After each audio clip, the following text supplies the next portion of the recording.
Halo guys, kali ini saya akan membuat video mengenai pembelajaran PAK yang A pertama kali yang di kelas 8. Oke, pembelajaran PAK yang A.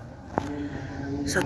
Badan Pengawas Kegiatan Aparatur Negara (BAPEKA) adalah badan pemerintahan Indonesia yang dibentuk pada 17 Agustus 1959 oleh Presiden Soekarno. BAPEKAN berkedudukan langsung di bawah Presiden Republik Indonesia.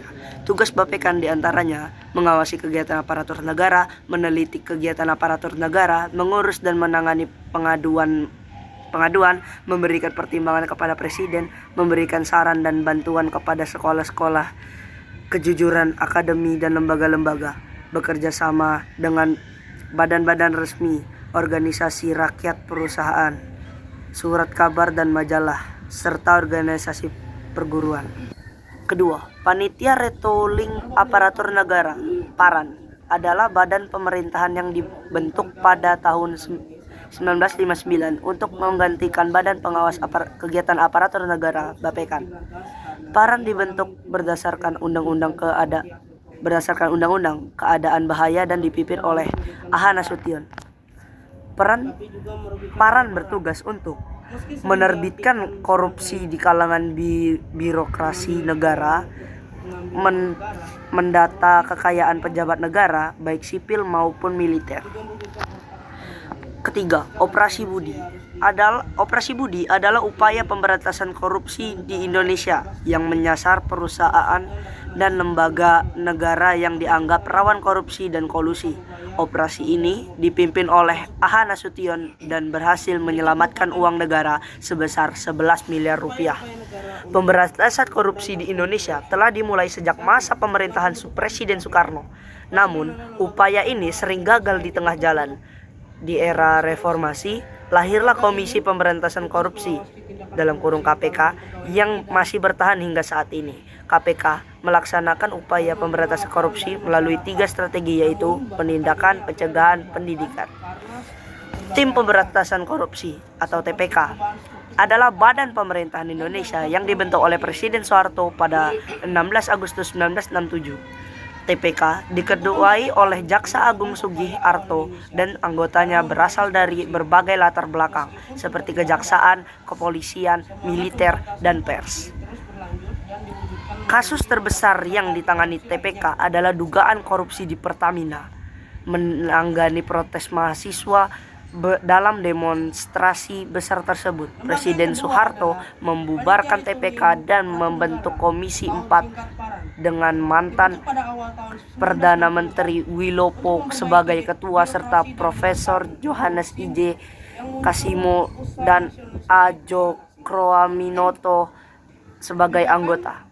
Komisi 4 ditugaskan untuk membersihkan apartemen agama, Bulog, CV Waringin, PT Mantrus, Telkom, Pertamina, dan sebagainya.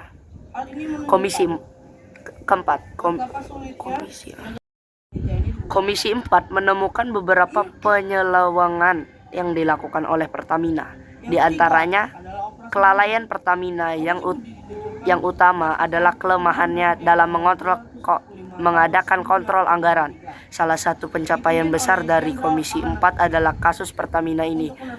Namun hal ini tidak terlalu mendapat respon dari pemerintah. Hingga akhirnya sang tersangka kasus korupsi tidak pernah dinyatakan telah melakukan tindak korupsi dan kasusnya hanya ditutup sebagai kesalahan manajerial.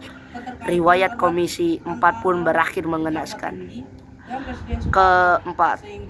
Kelima, Operasi Penertiban OPSTIP adalah program pemberantasan korupsi yang dibentuk pada tahun 1977. Program ini bertujuan untuk memberantas korupsi dengan cara mendisiplinkan administrasi dan operasional.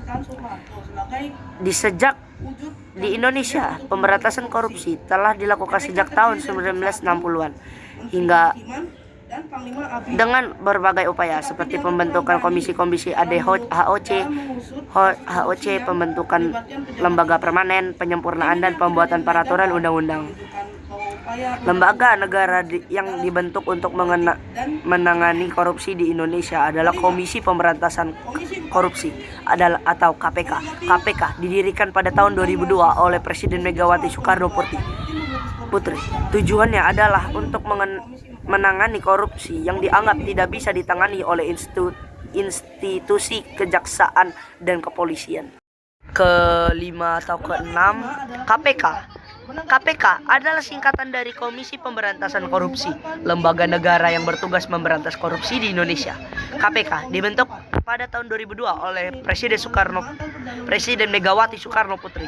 Tugas KPK adalah melaksanakan upaya pemberantasan korupsi, meningkatkan daya guna dan hasil guna upaya pemberantasan korupsi, menangani kasus korupsi sesuai dengan dasar hukum yang berlaku, melakukan edukasi dan pencegahan tentang korupsi. KPK bersifat independen dan bebas dari pengaruh kekuasaan manapun.